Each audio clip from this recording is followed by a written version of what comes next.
Hi guys, কেমন আছেন সবাই? আমি আজকে দাঁড়িয়ে আছি আমার মায়ের রান্নাঘরে। আমার মায়ের রান্নাঘরে আমি প্রথমবারের মতো ঢুকলাম, কারণ আমার মা আমাকে কখনোই তার রান্নাঘরে ঢুকতে দেয় না। একবার আমি সাহস করে আমার মায়ের রান্নাঘরে ঢুকেছিলাম, তারপরে কি হয়েছিল শুনুন। তুই আমার রান্নাঘরে কি করছিস?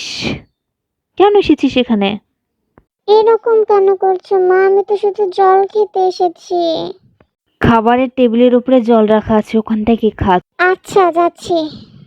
ঘরের একটা কাজও পারে না, এসেছে রান্নাঘর নোংরা করতে। যা, বেরো আমার রান্নাঘর থেকে তুই। যাচ্ছি যাচ্ছি, এরকম আচরণ করার কোনো দরকার নেই। তোমার এই বাজে রান্নাঘরে থাকার আমারও কোনো ইচ্ছা নাই।